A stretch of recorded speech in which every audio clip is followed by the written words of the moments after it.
બધાયને ગુજરાતીમાં લગભગ સરખા શબ્દો આપણા પાઠમાં આવે છે ને, એટલે કે સમાનાર્થી શબ્દ.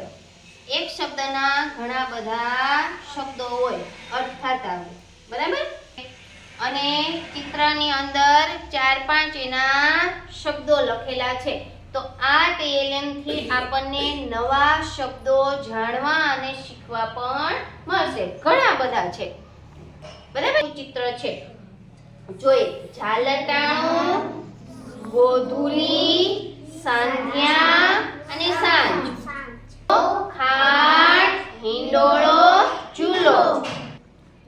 ફૂલ, ગુલ, કુસુમ, સુમન અને પુષ્પ.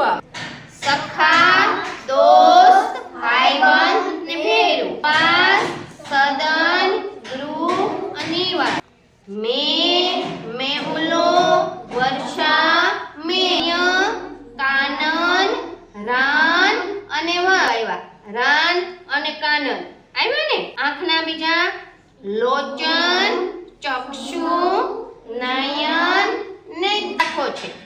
કાંઠો, તટ, ઓવારો, કિનારો. સૂરજ દાદા, સૂર્ય, રવિ, ભાનુ, દિનકર અને ભાસ. હવે જોઈએ આપણે આગ. દેવતા, આગ, અનલ અને પાવક.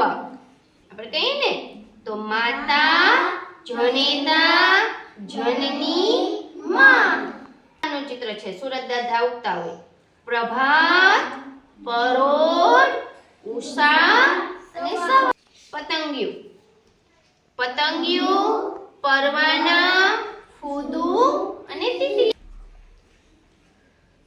નિશી, રજની, નિશા, રાત્રિ.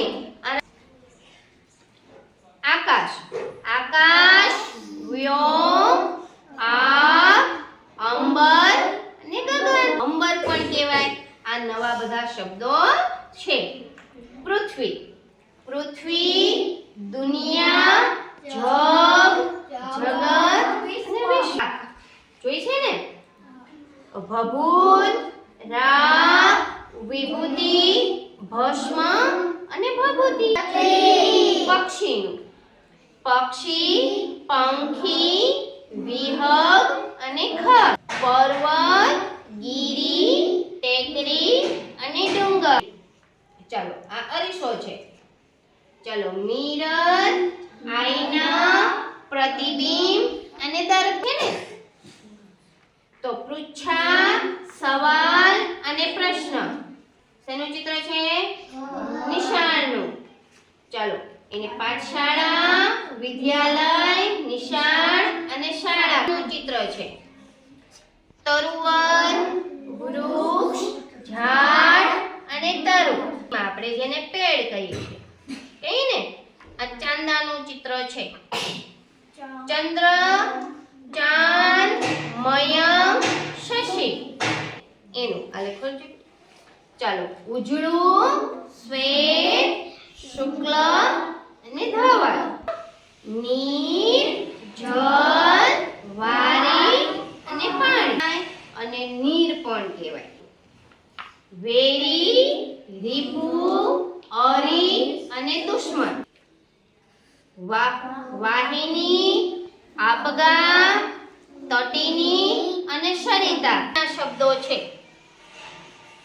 હવા, વાયુ, સમીર, અનિલ અને પવન. આ રીતે આપણે ઘણા બધા નવા શબ્દો શીખવા મળે. આનો તમારે રિસેસમાં ઉપયોગ કરવાનો, ચિત્ર જોવાનું અને શબ્દો વાંચવાના. સમજે છે?